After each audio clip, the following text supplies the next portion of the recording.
Halo semuanya, di video kali ini saya akan menjelaskan materi tentang proses fisiologi pada tumbuhan dan penerapannya dalam kehidupan sehari-hari.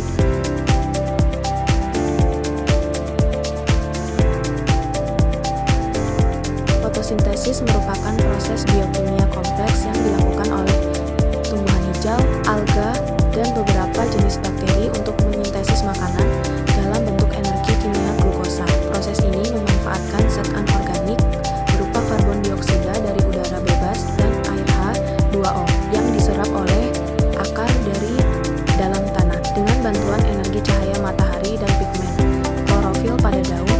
Bahan-bahan tersebut dikonversi menjadi senyawa organik berenergi tinggi.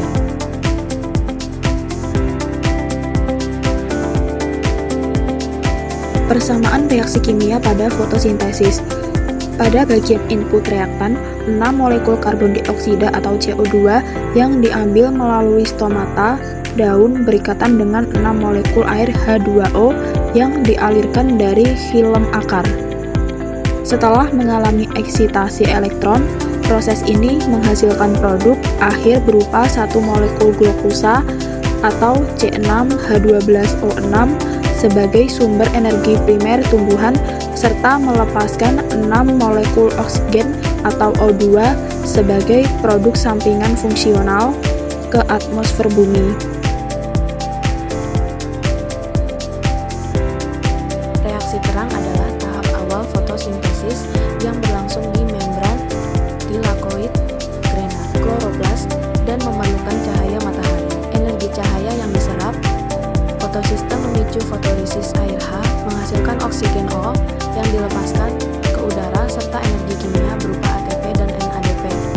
Nah, energi ini digunakan untuk mendukung tahap fotosintesis berikutnya.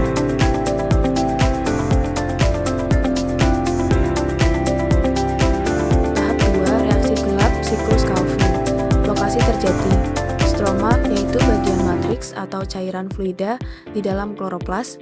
Karakteristik utama, tidak membutuhkan bantuan cahaya matahari secara langsung.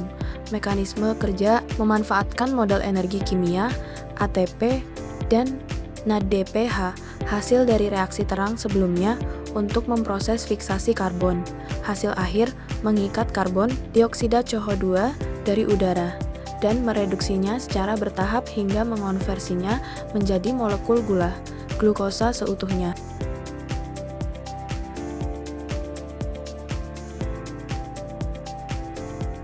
Percobaan Ingenhousz dilakukan dengan memasukkan tanaman air Hydrilla verticillata ke dalam gelas berisi air yang ditutup corong terbaik untuk menampung gelembung udara. Eksperimen ini bertujuan untuk membuktikan secara langsung bahwa proses fotosintesis pada tumbuhan benar-benar menghasilkan oksigen. Melalui pengamatan tersebut, kita bisa melihat bahwa ketika perangkat eksperimen diletakkan di tempat yang terkena cahaya matahari langsung, tanaman Hydrilla akan mengeluarkan gelembung-gelembung udara. Gelembung gas yang muncul dan tertampung di ujung tabung reaksi tersebut merupakan oksigen atau O2 yang dihasilkan dari proses fotosintesis.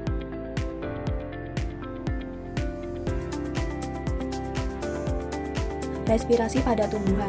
Respirasi adalah proses katabolisme seluler di mana tumbuhan menguraikan kembali senyawa organik kompleks atau glukosa untuk memanen energi biologis. Dalam proses respirasi ini, terjadi pertukaran gas secara konstan di mana tumbuhan menghirup oksigen atau O2 dan menggunakan untuk membakar glukosa. Reaksi katabolisme ini memecah ikatan kimia makanan hingga menghasilkan energi siap pakai serta menyisakan produk buangan berupa karbon dioksida atau CO2 dan uap air H2O. Pada kondisi lingkungan normal, tumbuhan melakukan respirasi aerob yang membutuhkan oksigen secara mutlak untuk merombak glukosa secara sempurna.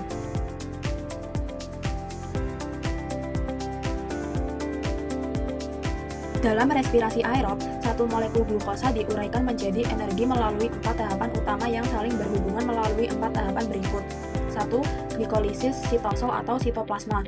Tahap awal pemecahan satu molekul glukosa 6 atom C tanpa oksigen menjadi 2 asam pirufat 3 atom C menghasilkan sisa berupa 2 ATP dan NADH. 2. Dekarboksilasi oksidatif atau mitokondria, reaksi transisi yang mengubah asam pirufat menjadi senyawa asetil-CoA serta melepaskan gas CO2 dan NADH. 3. Siklus Krebs atau matriks mitokondria, rangkaian reaksi berputar yang menguraikan asetil-CoA menjadi energi dalam bentuk 2 ATP, 6 NADH, dan 2 FADH2 sekaligus melepaskan sisa 4 CO2. 4.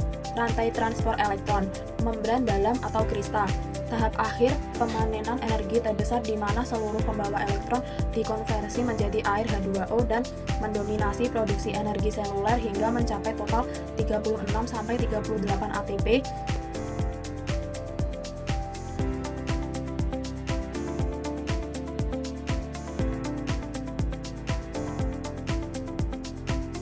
Manfaat fisiologi bagi kehidupan. Bagi internal tumbuhan, energi ATP yang diperoleh dari proses respirasi seluler mutlak digunakan untuk menyokong metabolisme mandiri, memperbesar ukuran tubuh, memperbaiki jaringan sel yang rusak, serta menunjang pertumbuhan organ. Sementara bagi kelangsungan biosfer eksternal, proses fotosintesis bertindak sebagai produsen utama yang memasok gas oksigen atau O2 gratis untuk pernapasan manusia dan hewan, sekaligus menjadi pilar rantai makanan ekosistem. Sebaliknya, respirasi makhluk hidup membantu mengembalikan karbon dioksida atau CO2 ke atmosfer bumi sehingga siklus biogeokimia global tetap terjaga seimbang.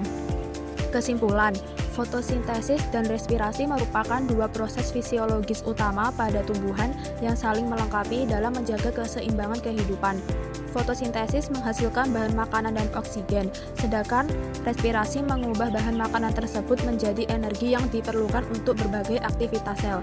Hubungan keduanya membentuk sistem yang berkesinambungan dan berperan penting dalam mempertahankan kehidupan tumbuhan serta mendukung keberlangsungan seluruh ekosistem di bumi.